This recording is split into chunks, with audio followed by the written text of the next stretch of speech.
The peace, joy, and connection you seek may already be present in your life, hidden in plain sight. What if all you need to do is notice it?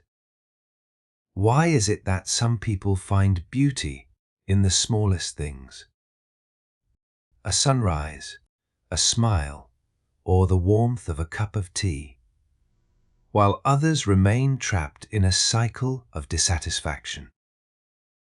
Could the secret lie in the ancient and transformative practice of gratitude? What if gratitude is more than just a feeling, but a doorway to profound awakening? John Lewis, a civil rights leader and congressman.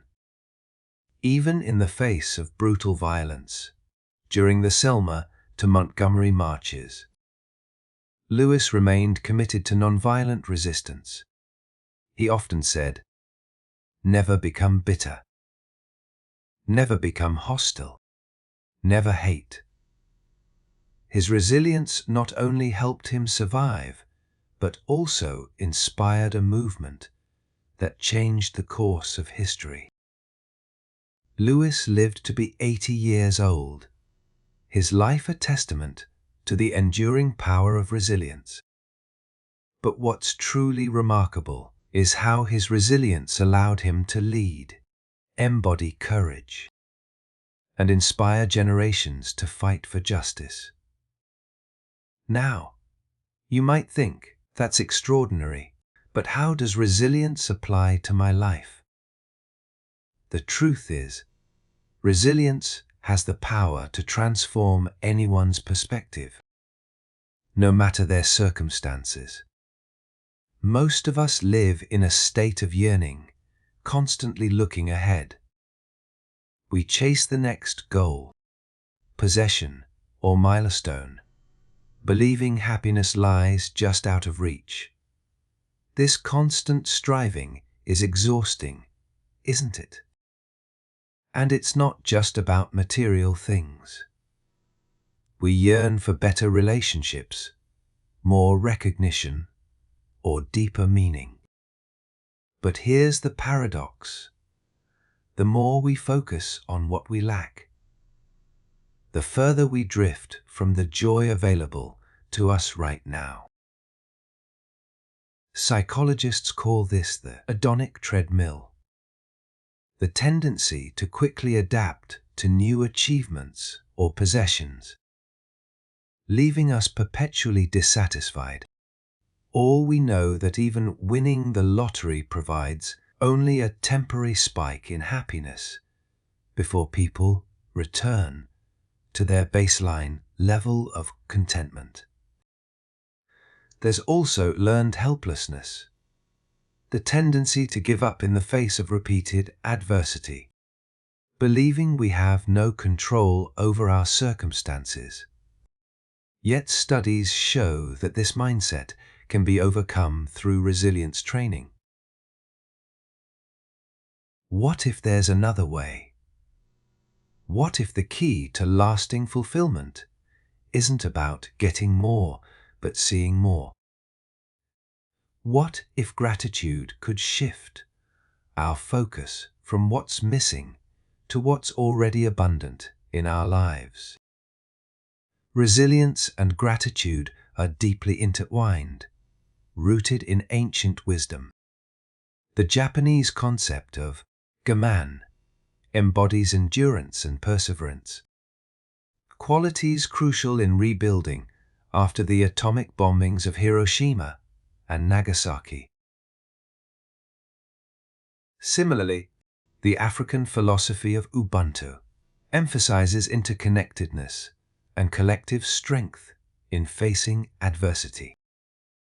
The Sufi mystic Rumi once wrote, "Wear gratitude like a cloak, and it will feed every corner of your life."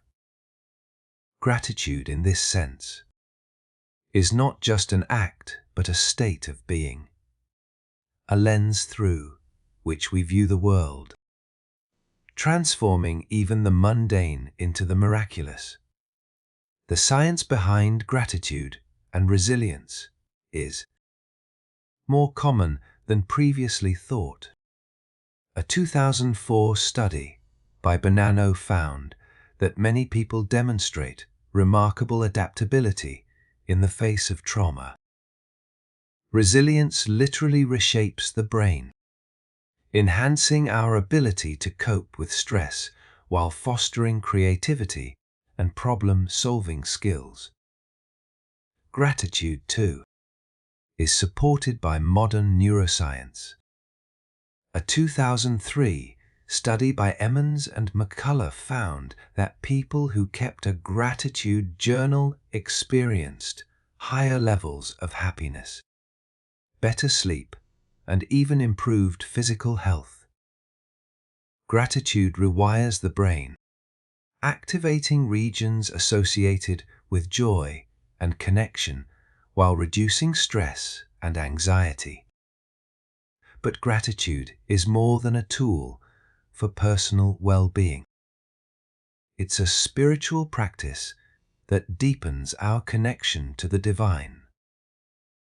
When we express gratitude, we acknowledge that life itself is a gift.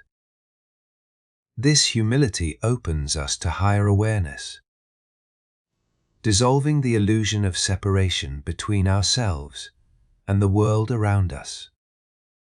In Hiroshima, the concept of hibakusha emerged, referring to atomic bomb survivors. Many hibakusha, despite immense suffering, became advocates for peace and nuclear disarmament.